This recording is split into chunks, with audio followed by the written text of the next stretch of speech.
So finally we arrive at EBITDA. What is an EBITDA? It's a term that is completely defined in as earning before income tax, depreciation and amortization.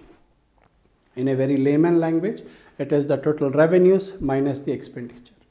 It is always written on year basis. So whatever you have in cash flows or for all the 36 months, you can add up on year basis of the cash flow, first the total revenues and then the expenditures. When you minus revenues minus the expenditure, whatever is left out is what we call it as EBITDA.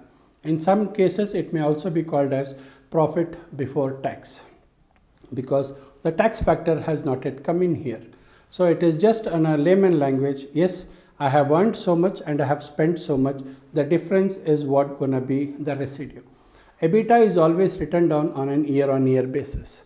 So you can also do EBITDA margins also. If you are really good on Excel, you can divide the amount that is left over by the revenues to understand the percentage of EBITDA margin. So usually on the first year, EBITDA margins will be in the negative, and the moment you break even, they also tend to get into positives.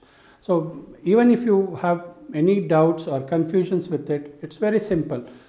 Just have a culmination of your cash flow sheets, which is written for 36 months, and make it EBITDA here for an year basis with the revenues on the top minus the expenditures. Whatever is the leftover, that is called as EBITDA. Many of the investors will ask you, what is your EBITDA? So that is basically they want to understand how much is going to be left, and when you become cash flow positive, it is going to shown in positive.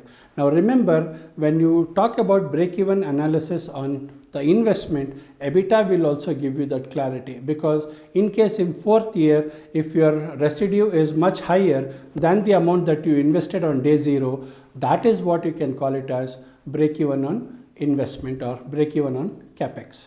So EBITDA is basically a culmination of cash flows in an year basis, giving you clarity how much did you earn and how much did you spend and what is it that is left over. So that is what we call it as EBITDA, that is earning before income tax, depreciation and amortization.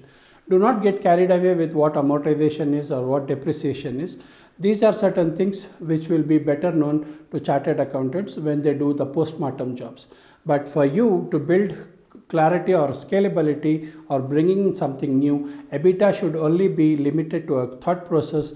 This is my earning, this is my expenditure, this is what is left over. Hope it's clear. Thank you.